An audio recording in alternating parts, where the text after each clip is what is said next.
18, 1943. 19 British bombers take off on a perilous raid into the heart of Nazi Germany. They're facing fighters, anti-aircraft artillery, radar, and communications. The man behind the daring raid is a determined engineer named Barnes Wallace. Wallace would do anything to winning the war. What are you trying to do? Kill all my boys. Their mission, destroy the Third Reich's strongest dams. The dams were the heart of the German industrial empire. The machine is a radical new weapon, a 5-ton bouncing bomb. It's a single precision weapon which has to be put into just the right place. But from the start, the mission is in jeopardy. In the history of man, there are critical chapters that forge together a daring individual, a crucial situation, and an innovative technology. Fate's fusion of man, moment, machine.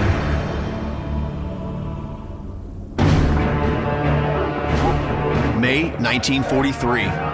Germany occupies the whole of Western Europe. The Allies can't get a foothold on the continent. Air attack is the only way to slow down the Nazi war machine. All right, boys, here we go.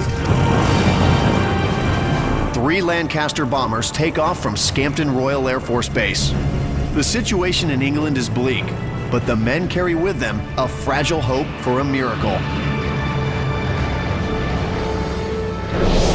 Hi, I'm Hunter Ellis. The bombers are the first wave of a perilous attack deep into Nazi territory. They're carrying a new and untried weapon designed specifically to destroy the Great Dams of Germany and hopefully help bring a swift end to World War II. Each plane carries a single unproven radical new weapon called a bouncing bomb. It's designed to skip across the water of a reservoir, roll down the face of the dam, and explode, achieving something the British military has wanted to do for a very long time. The idea of attacking dams emerged in the First World War. At the end of the war, the Chief of the Air Staff in Britain said that long-range operations against an enemy source of power will be the main aim of any future war. July 1938. As World War II looms, British war planners single out the armaments factories of Germany's Ruhr Valley from a list of German industrial targets. The Germans used 10 tons of water to make 1 ton of steel. Turning off the tap could seriously curtail their war-making capabilities. The dams were the heart of the German industrial empire. They provided the electricity, they provided drinking water, they provided power. They were just absolutely the backbone of that industrial base. One dam in particular is a primary target, the Mona. It's a gigantic structure 132 feet high and 112 feet thick at the base. The reservoir holds over 35 billion gallons of water. It's an enormous lump of concrete. To actually knock a breach in that is going to take an enormous amount of explosive, and that was the problem. September 1st, 1939. Germany invades Poland. The Nazis already occupied Czechoslovakia and Austria. We shall defend our island. On May 10th, 1940, the day that Winston Churchill becomes Prime Minister, Germany invades France, Belgium, Luxembourg, and the Netherlands. 1 month later, Paris falls to the Nazis. This is a tremendous shock to the British. They suddenly realize that the full force, the full fury of blitzkrieg warfare is possibly going to fall on them. There is only one service that really stands a chance of preventing this, and that service is the Royal Air Force. The RAF tries desperately to stop the Nazi aggression, but their raids into Germany are plagued with loss and inaccuracy. The Royal Air Force at the beginning of the war proved in testing that navigation was pretty grim, that 45% of the navigators sent out to find the targets didn't find the targets. And then only 10% of the bombs laid down on the targets, if you found the targets, really hit the target. Finding the target isn't the only challenge. Destroying something as massive as a dam with conventional bombs is considered impossible, and the major dams are protected from torpedo bombers with huge nets. A dam is a deceptive target. Up close, the thing is immense. but from 10,000 feet, it's a dot on a map. And unless you can get a bomb onto that target in just the right place, you can forget about destroying a dam. Little do the war planners know that a patriotic aircraft engineer named Barnes Wallis is inventing a new kind of weapon to do just that. His concept is bold, a 10-ton bomb that will shatter the Great Dams of Germany. Wallace comes up with this idea. If you accept the fact that these bombs are landing all around the target, then perhaps what you do is you come up with this cosmically large bomb that you lay down somewhere near the target, and the shock wave through the earth will destroy the target. It will be the largest bomb of its day. This was an out-of-the-box thinker. Other people that looked at these problems looked at current ordnance that was to be had and current doctrine. But as an engineer, Wallace was able to look at them in a kind of a machine way. What would produce the effects that I want? And then, what can I create to make those effects happen? In July of 1940, Wallace gets the opportunity to pitch his idea to the Ministry of Aircraft Production. They oversee the supply planes to the military, but more importantly, they fund research on new means of attack. The minister is hoping to recruit Wallace for a different project, but Wallace seizes the opportunity. We have a project which we think your unique skills will be able to help us with. Well, that's terrific, and I'm very excited to hear about it, but first, I really want to show you some work that I've been doing night and day. Take a look at this, gentlemen. Wallace said, well, I don't want to do that. What I want to do is to tell you about the big bomb which I'm going to develop, which I think will win the war for us. I think that we would be inclined to go ahead and fund further research in this. Terrific. Thank you very much, gentlemen. Thank you very much for coming in, Mr. Wallace. You can count on me. I won't let you down. He begins experimenting on a scale model of the Mona Dam, the primary target on the industrial hit list. Test after test, his results are disappointing. Wallace was a determined man, and he was almost like a dog with a bone. He wouldn't let it go once he got hold of it. As testing continues, Britain's fears of Nazi aggression are realized. The bombing offensive known as the Blitz begins.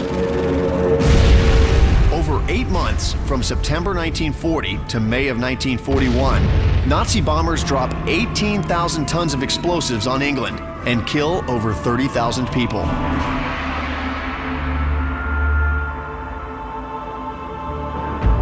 The bombing strengthens Wallace's resolve to engineer an end to the war. To Barnes Wallis, developing this weapon becomes a personal crusade. A crusade professionally, and a crusade in terms of his identity as a contributor to Britain's war effort. On May 1st, 1942, Wallace gets a unique chance to try out his theory on a real dam in Wales. So far, his tests had just been on smaller scale models.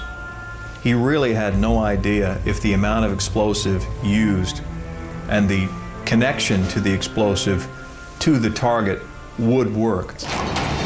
The team carefully positions the equivalent of 10 tons of explosives in the water near the dam wall. If Wallace is right, the blast should create a shockwave powerful enough to destroy it.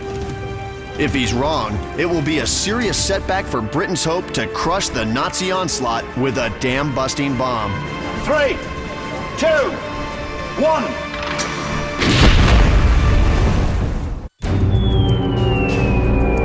May 1942. As German bombs rock Britain, an unconventional engineer tests an idea for a weapon that's way ahead of its time. The man is Barnes Wallis, whose beloved country is in desperate need of help. The moment in the making is a risky air raid in hopes of bringing the Nazi army to its knees. The machine is a radical new bomb designed to annihilate the massive dams of Germany. As an engineer who wants to personally contribute to the war effort, Barnes Wallis thinks a giant 10-ton dam-busting bomb is the way to cripple the Nazi war machine. But his unique weapon may never get off the drawing board if he can't prove the concept will work. Wallace and his research team are trying to blow up an obsolete dam with the scale equivalent of a 10-ton bomb. 3, 2, 1. The dam doesn't budge. The team tries again and again until Wallace calculates that it will take a 20-ton bomb to break it. Would you look at this? 10,000 pounds of explosive, and this is what we get. Even he has to admit that 20 tons is too big a bomb for a plane to carry. Undaunted, Wallace goes back to the drawing board. He knew exactly what he wanted to do, and he had an exact idea of how he was going to try to do it, and when it didn't come off, he thought of another one, and then he thought of another one, then he thought of another one, until he found the one that worked. Wallace is a genius when it comes to engineering, but it's his persistence that may be his greatest gift. Even when things are going poorly, he's not a man to give up without a fight. That focus and single-minded determination are traits that have been with him his entire life. Born in 1887, Barnes Wallace is the second of 4 children in the middle-class family of Dr. Charles and Edith Wallace. The family is consistently strapped for cash. At age 13, Barnes is bright enough to test into a highly competitive public school. He has to struggle very hard to make a success of himself, and he has to do so in a society that's very class-ridden at the time that he is growing up, and a society that places a great deal of emphasis on privilege. Wallace overcomes all this. In 1903, at age 16, Wallace has a chance to continue on to university. But determined to become an engineer, he figures he has a better chance by becoming an apprentice building ship engines. Wallace came from modest means. His mind, the brilliance of his mind, drove him forward. It gave him a scholarship. It drove him into the things and the passion of the things that he was interested in. In 1913, 26-year-old Wallace lands a job in the fledgling airship department of Vickers, one of Britain's leading aviation companies. As an airship pioneer competing against Germany's Zeppelin industry, the young engineer finds a channel for his longing to help the British Empire. Wallace was extremely patriotic, and therefore he would do anything he felt to further the cause of his country. Professionally, he was a man, I might say, of vision. He had ideas. Wallace becomes lead designer of Vickers Airship Department. But on October 5th, 1930, tragedy strikes. The R-101, sister ship to one of Wallace's airships, crashes on its maiden voyage, killing 48 of the 54 people on board. It marks the end of Britain's dirigible program and Wallace's career in airships. He always seems to be on a point of achieving something great, and then his hopes are frustrated by changes in circumstance. Nevertheless, he perseveres. By the mid-1930s, Wallace is designing airplanes. He makes his name with the highly regarded Wellesley and Wellington bombers. He was a man with an extremely fertile mind, large number of ideas, and if a genius is somebody who is able to think up different things, think laterally if you like, then Wallace was a genius. By 1942, Wallace is assistant chief aircraft designer at Vickers. He's been working on a dam-busting bomb for 2 years with no progress. Finally, on July 24th, he has a breakthrough. Unlike previous attempts, this time they place the explosive in contact with the dam wall. 3, 2, 1. Finally, success. Wallace now realizes that the only way to destroy a dam is to position the explosive right up against the wall. The reason for that is that if you explode something some distance away from a dam wall, the water acts as a buffer against you. If you explode it in contact with the dam wall, the water acts in your favor. Now Wallace has to figure out how to get his bomb in contact with the dam wall. He makes a startling discovery while experimenting with his daughter's marbles in a tub of water. If he launches the marbles from a low angle, they bounce right across the surface of the water. The concept of the bouncing bomb is born. The first thing, was it worth pursuing? Answer, yes. He also had to decide what type of spin to put on. Would he have no spin at all? Would he have forward spin, or would he have backspin? Watching films of his experiments, Wallace sees that backspin is the best option. That rolling motion will then help roll it and indeed hold it in position as it sinks below the level of the waters to the point where it needs to detonate. Wallace secures an airplane for large-scale testing. By January 1943, he's in the air dropping model bombs over water, but the weapon is far from finished. Time is running out for Barnes-Wallis. They need to attack the dams when the water levels in the reservoirs are at their highest, and that'll be in May, which is just 4 months away. Even though he's still in the experimental stages of developing his bomb, Wallace needs to convince the military brass now to give the go-ahead for the mission. Mr. Wallace. February 23rd, 1943. Wallace takes his case to the Commander-in-Chief of Bomber Command, Arthur Harris. I'm quite appalled at the nature of the harebrained schemes that are presented to me by you inventors. The lives of my boys are far too precious. Harris is leading the bombing effort against Germany. He can supply planes and air crew for an attack on the dams. I believe I have designed a bomb and a transport mechanism for that bomb to take out the Mona Dam in Germany. And just how do you propose to do this?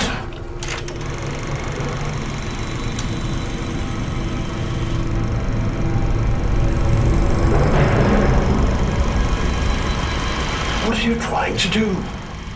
Kill all my boys? Clearly, you're out of your mind. Harris completely rejects the plan. Wallace thought he was close to success. Now, it looks like the bouncing bomb may never leave the ground. I've given you enough of my time already. Good day, sir. February 1943. The head of the Royal Air Force Bomber Command is pulling the plug on the bouncing bomb project.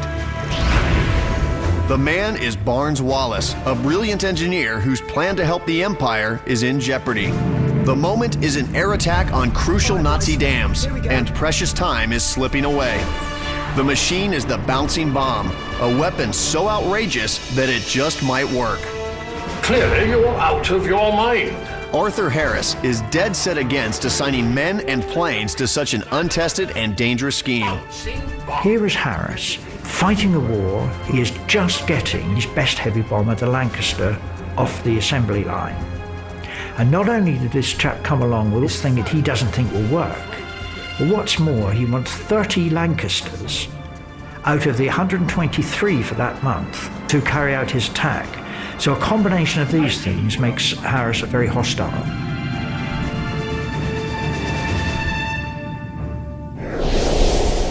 Seems that Wallace has come to the end of the line.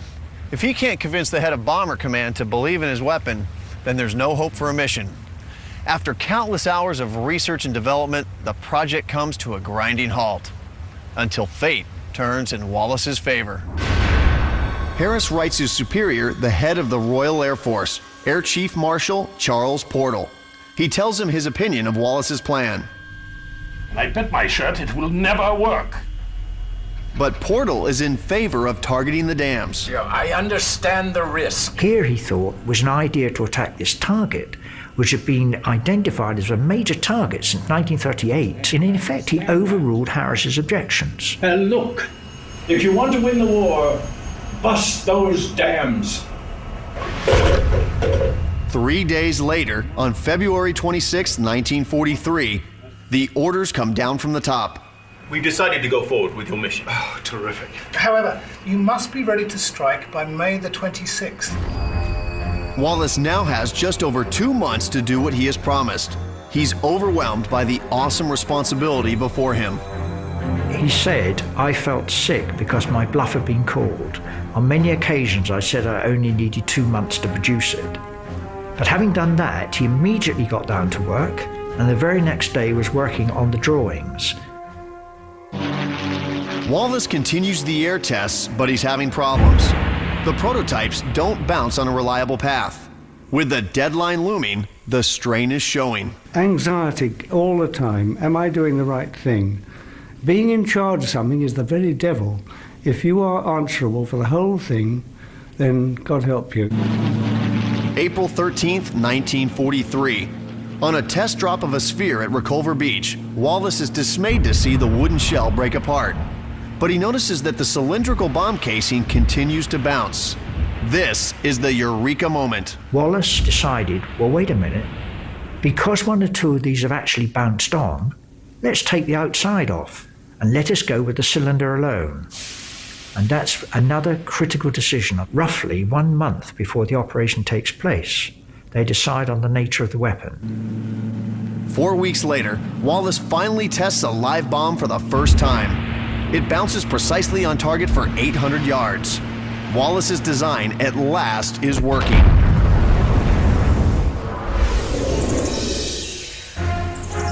Wallace's bouncing bomb is codenamed Upkeep. More accurately described as a depth charge, it's a cylinder 5 feet long and 4 feet in diameter. Inside is 6,600 pounds of Torpex, an underwater explosive introduced in 1942 for torpedoes. Wrapped in a steel casing, its total weight is nearly 5 tons. The ingenious solution is he spins it up in anti-clockwise fashion at 500 revolutions a minute so that this bomb will skip precisely off the surface but not have a tendency, if it was spun forward, to skip over the face of the dam. The trick will be to release it when the plane is 450 feet from the dam at a ground speed of 230 miles per hour and an altitude of 60 feet. Once it came to the proximity of the target itself, that backspin actually helped the bomb crawl down the wall of the target and then detonate at just the right depth. Success depends on a series of difficult actions perfectly executed. Hitting a target with this kind of precision requires not just clever engineering, but also incredible flying. March 1943. The newly formed 617 Squadron begins training at Scampton Royal Air Force Base. Those young men, all in their 20s, some in their late teens, had flown many missions already against the Germans. Many of them had already survived 2 combat tours. There were Englishmen, Brits, Australians, Canadians, New Zealanders were in this. Leading them is Wing Commander Guy Gibson. Only 24 years old, Gibson is a veteran of an unheard of 170 missions. At a time when only 1 in 6 men return from their first tour of 30 operations, Gibson is a legend. Now, Gibson must quickly train the crews for a raid that's just weeks away. This is a man that did not have the luxury of time. The bag of worms that Wing Commander Gibson was given to form a squadron in less than 2 months from nothing, no aircraft, I mean, he didn't even have paper clips. The squadron will have to quickly master night flying at the dangerously low altitude of 60 feet. They only had 7 weeks to train for this raid. 7 weeks to train for something that no one had ever done before. The crews will be flying the Lancaster, the RAF's brand new 4-engine bomber. The Lancaster has a 102-foot wingspan, so flying at only 60 feet up, if you dip a wing, it could be fatal. Gauging altitude is a key problem the crews must overcome. The difficulty, and especially in an area like the Ruhr where you have industrial haze, is that you will get slightly hazy conditions forming over the water, which means that it's very difficult to tell where the haze ends and the water begins. To solve this, the men fix 2 spotlights to the bottom of the airplane. The lights are angled to intersect when the airplane is flying at exactly 60 feet. Crews work together to watch the spots and direct the pilot higher or lower until they meet. Every bomber crew was a very closely knit team. They were very, very conscious that all their lives depended on each other. All clear, lads? Good, sir. Clear. Good. Good work. May 14th, 1943, a coded message comes through to begin what is now called Operation Chastise.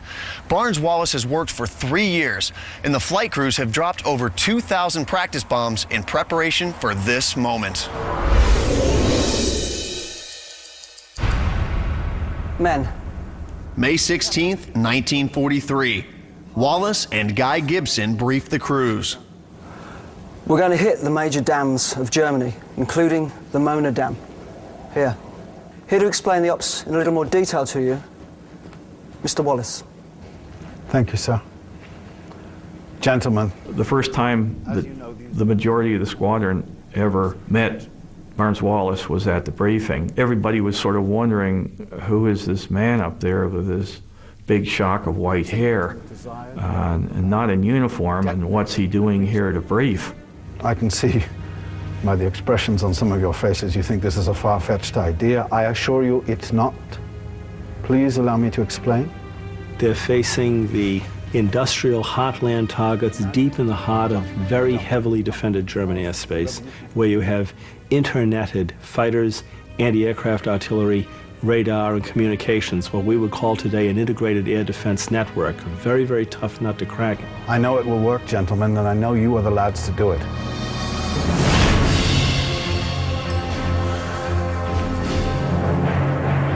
Cheers.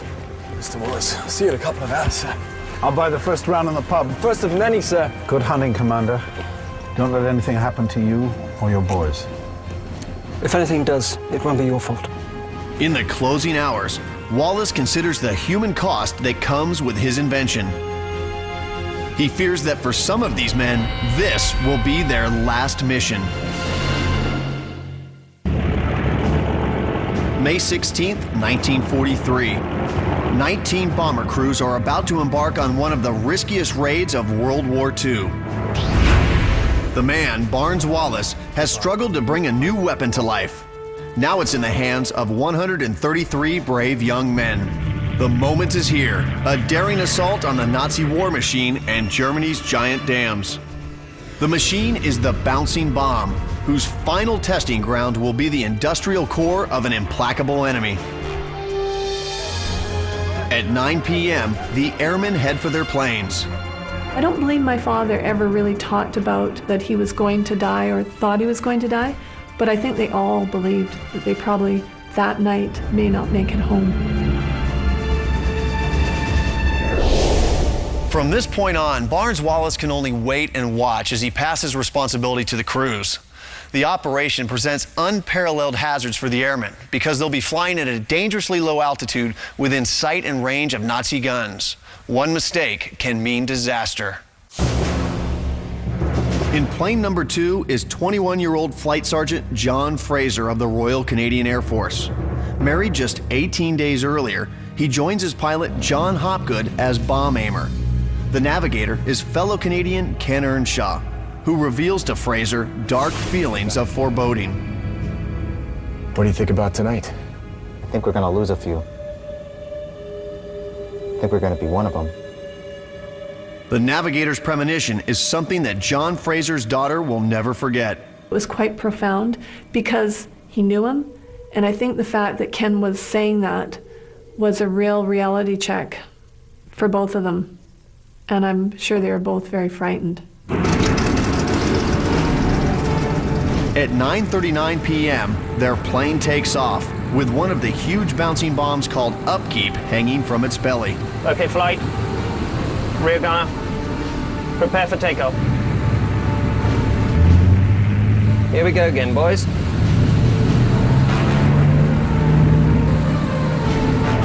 Their destination is the Mona Dam. You think about this thing at night, low level, night, penetration, no lights, over land. Then you make your approach over water. These people really had their lives in the hands of the young men that were sitting in those pilot seats on that flight. The 19 bombers will target 6 dams.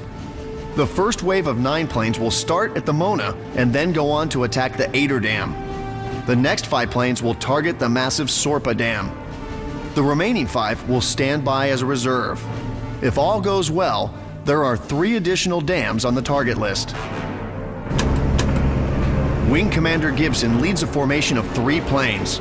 They fly at less than 100 feet of altitude as they cross the North Sea. Approaching the coast! I can see the coast! Okay, lights out. No talking. Here we go. The only way that you have a chance to get in against those targets and survive is to go in below the level of the German radar so that their defenses are basically caught napping. They don't even know you're there. Suddenly, the napping Germans wake up. The planes are picked up by Nazi searchlights and come under intense fire. Hopgood's plane with Fraser and Earnshaw on board is hit. Hoppy's been hit! Bloody hell, are you okay, Hoppy? I think I'm all right. Carry on. We've been hit, sir, but we're going to carry on. They never heard again from the front gunner. Hopgood was already injured. Several of the crew were injured, and they went on to their target. Another plane in the next group will not be so lucky. Before they even reach the first target, one Lancaster is shot down. At 12:15 a.m., about 2.5 hours after takeoff, the planes arrive at the Mona Dam. All caller aircraft. I'm going to attack. Stand by to come in when I tell you. Roger, leader. Good luck. Gibson, in plane number 1, goes in with spotlights glaring. The approaching bomber looks like an easy target for the gunners defending the dam. Okay, here we come. It's simple duck shooting. Just shoot us down. And that's really how my dad put it. It was like simple duck shooting. Inside Gibson's plane, they struggle to line up the target. Gunners ready. She's coming up, Spam. Turn on the belly lights. Down now! Down! Down! Little left! Left! One gone! Pull up now! Get us out of here! Pull up! Guy Gibson has dropped the first bouncing bomb, but it explodes too far from the wall. The dam is unharmed. At Bomber Group headquarters in Grantham, England, the mood is tense.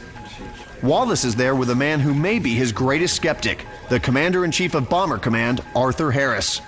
Now all either man can do is wait. It must be a tremendous kind of mortal test to have your own adversary, Harris, sitting right in the same room, prepared, obviously, to give him a massive "I told you so." The chief signals officer is standing by to decode messages from the planes. The pilots radio the word "goner" to indicate that they've dropped their bomb. Goner. No apparent breach. No. Well, that's no good. Above the Mona Dam, bomb aimer John Fraser hears Gibson calling over the radio. Call it, Sue. It's your turn to attack. Preparing to attack. Stand by, rear gunner. They're opening up. Hopgood, piloting plane number 2, goes in for the attack. But as they approach the dam, they're hit in the starboard wing. Hell, we're on fire! Gunner number 2! Terror was taking them over as soon as the aircraft was hit, as soon as it was on fire. There was one thing that they had to do was to get rid of upkeep and try to save the crew. In desperate condition, they press on and Fraser releases his bomb. Too late. Bomb's gone! Bomb's gone! It bounces over the dam and hits the power station behind it. Prepare to abandon aircraft! Get out your bloody balls, we're going down! I can't keep the altitude! Hopgood pulls the plane up to give the crew a chance to escape.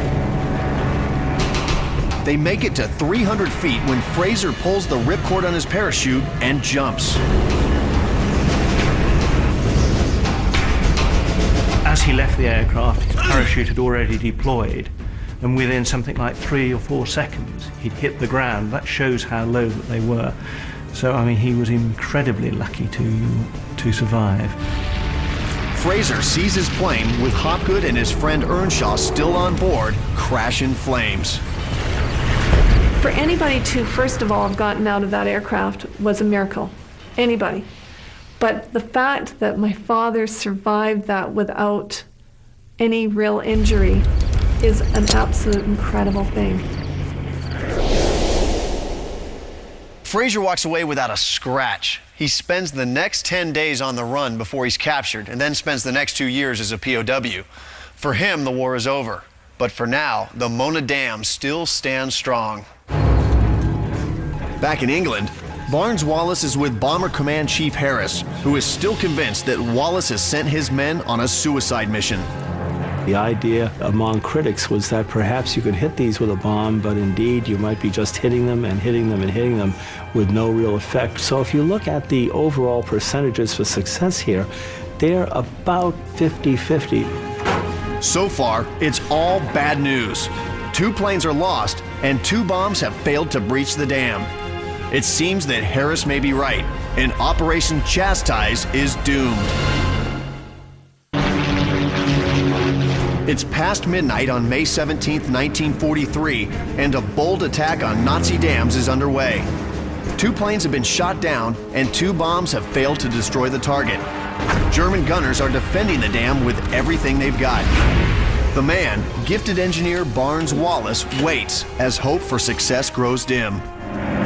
The moment has arrived. The remaining planes must release their weapons in the face of heavy Nazi fire. The machine, called Upkeep, is the bouncing bomb, an experimental weapon with only one chance to prove its worth. The remaining planes are in a race against time to crack the Mona Dam before German night fighters arrive. The big bombers will have little chance of escaping the high-performance Nazi aircraft. Gibson and his men need to put ordnance on target and fast. At Operation Headquarters in England, Barnes-Wallis waits with increasing anguish. Each of the aircraft transmits by wireless back the word goner, which means that their bombs are gone. But the code word that signifies that the dam has been breached is not heard, and the tension is just rising in this room.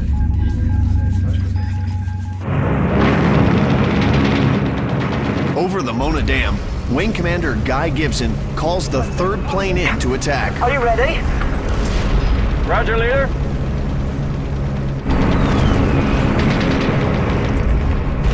Smoke from the burning power station makes aiming difficult. I can't see the towers, eh? How are we looking? Right, just a bit. Just a bit. Good. Hold. Steady. Steady. All right, bomb's gone. Bomb's gone. Bombs away, leader.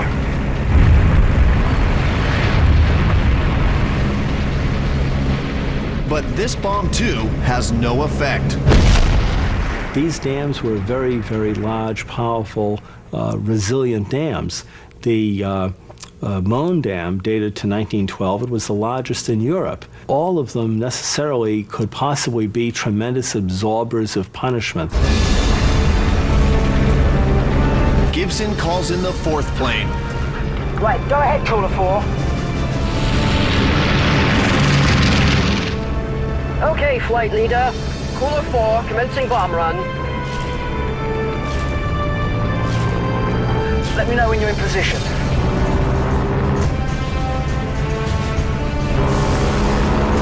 Okay, flight leader. Apple is set.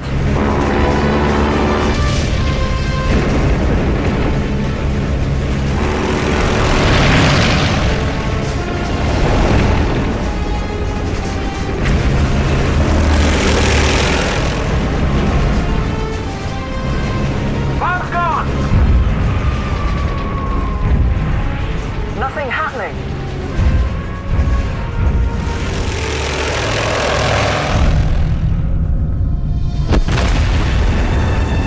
My God! I think I've broken it!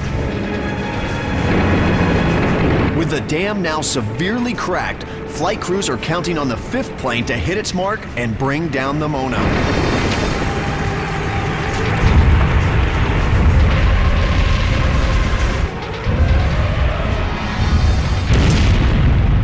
A breach 250 feet wide opens up the wall. With 2 bombs in exactly the right place, the Mona Dam is broken. Oh, look at it! From Gibson's standpoint, it must have been phenomenal to watch these 2 bombs go in. The first bomb actually cracked the dam, and the second bomb that went in and blew up in effectively the right place was just icing on the cake. That dam was going down, and it must have been one amazing sight. Millions of gallons of water sweep down the valley, swallowing everything in sight and leaving a trail of destruction and death. Okay, Popsy, Johnny, set a course for home. The rest of you, on to the next target. 12:56 a.m. Gibson's plane transmits word of success. Gibson is just a number.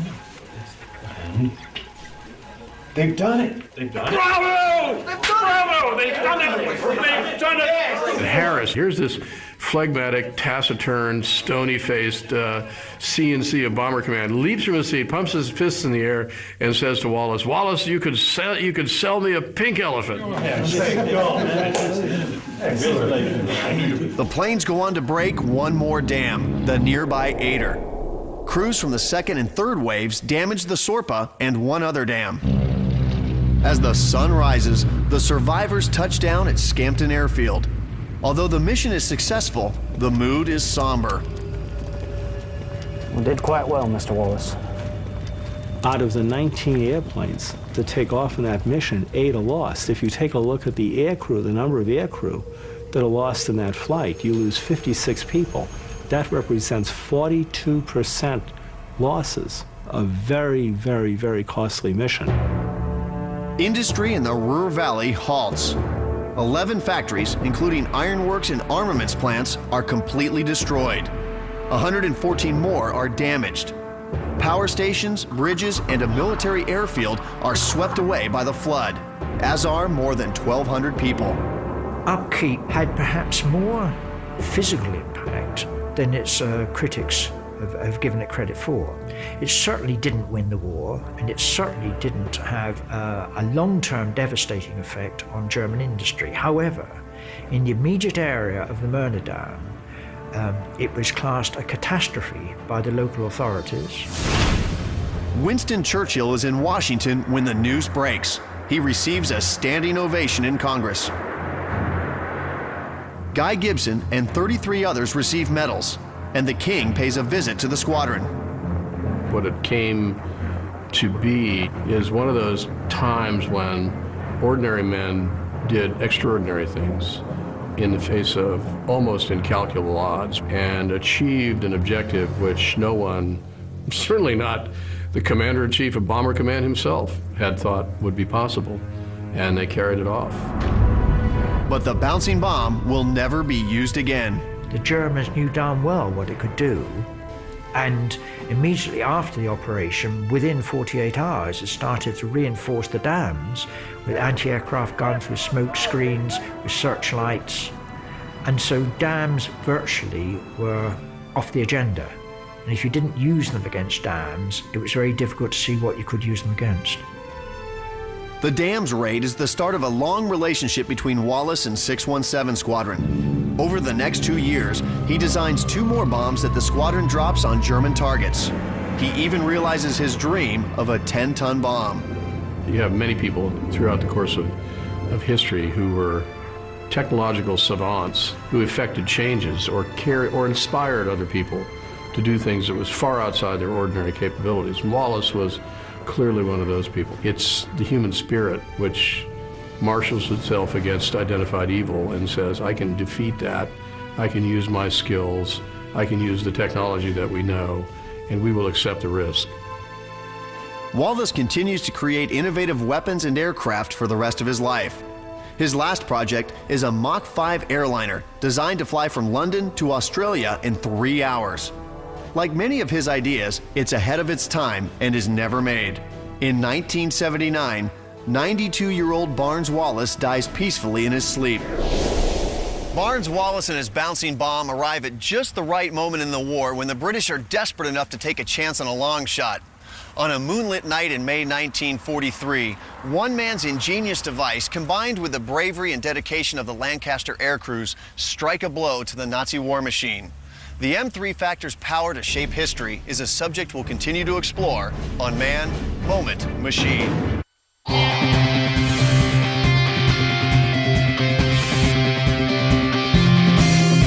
There are always going to be surprises.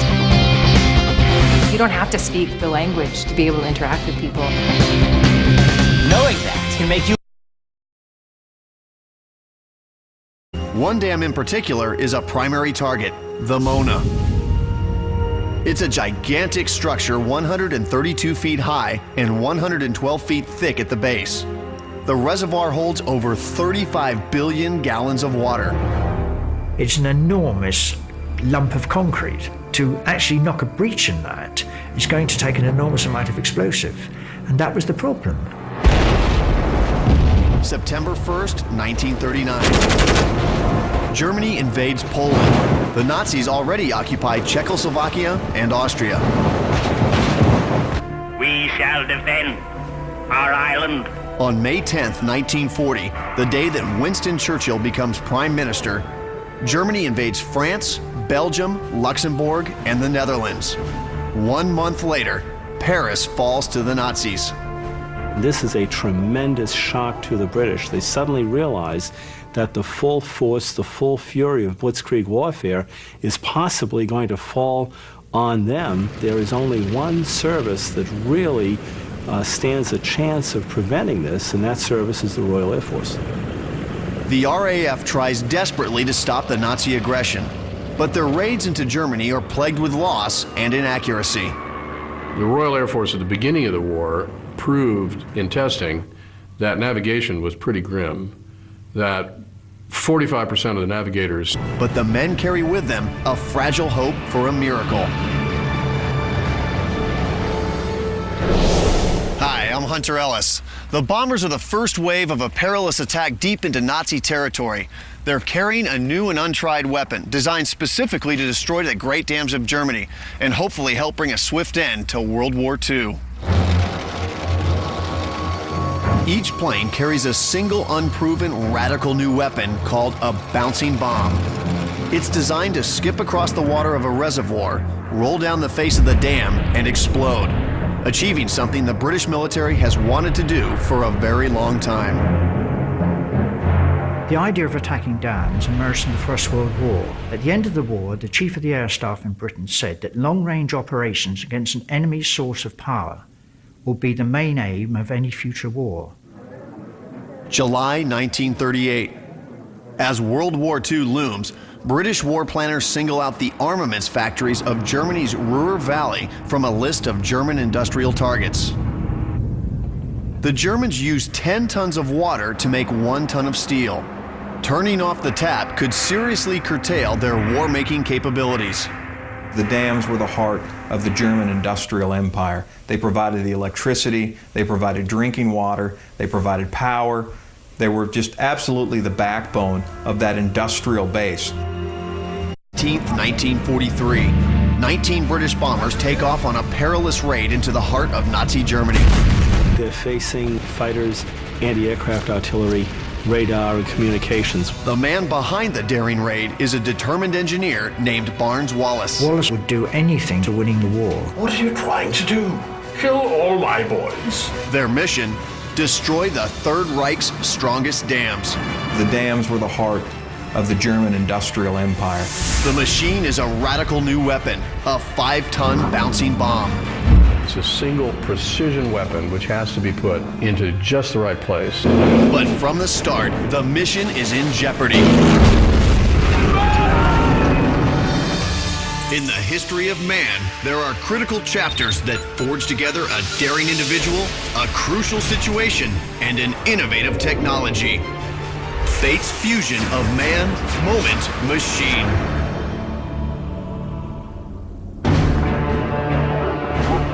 May 1943. Germany occupies the whole of Western Europe. The Allies can't get a foothold on the continent. Air attack is the only way to slow down the Nazi war machine. All right, boys, here we go. 3 Lancaster bombers take off from Scampton Royal Air Force Base. The situation in England is bleak. In July of 1940, Wallace gets the opportunity to pitch his idea to the Ministry of Aircraft Production. They oversee the supply planes to the military, but more importantly, they fund research on new means of attack. The minister is hoping to recruit Wallace for a different project, but Wallace seizes the opportunity.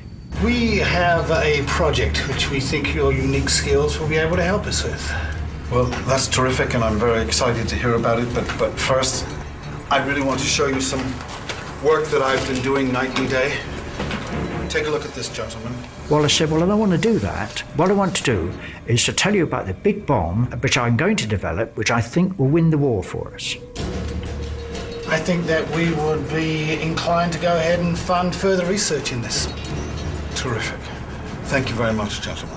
Thank you very much for coming in, Mr. Wallace. You can count on me. I won't let you down. He begins experimenting on a scale model of the Mona Dam, the primary target on the industrial hit list. Test after test, his results are disappointing. Wallace was a determined man, and he was almost like a dog with a bone. He wouldn't let it go once he got hold of it. As testing continues, Britain's fears of Nazi aggression are realized. The bombing offensive known as the Blitz begins. Sent out to find the targets, didn't find the targets. And then only 10% of the bombs laid down on the targets, if you found the targets, really hit the targets. Finding the target isn't the only challenge. Destroying something as massive as a dam with conventional bombs is considered impossible, and the major dams are protected from torpedo bombers with huge nets. A dam is a deceptive target. Up close, the thing is immense. But from 10,000 feet, it's a dot on a map. And unless you can get a bomb onto that target in just the right place, you can forget about destroying a dam. Little do the war planners know that a patriotic aircraft engineer named Barnes Wallace is inventing a new kind of weapon to do just that. His concept is bold, a 10-ton bomb that will shatter the Great Dams of Germany. Wallace comes up with this idea. If you accept the fact that these bombs are landing all around the target, then perhaps what you do is you come up with this cosmically large bomb that you lay down somewhere near the target, and the shock wave through the earth will destroy the target. It will be the largest bomb of its day. This was an out-of-the-box thinker. Other people that looked at these problems looked at current ordnance that was to be had and current doctrine. But as an engineer, Wallace was able to look at them in a kind of a machine way. What would produce the effects that I want? And then, what can I create to make those effects happen?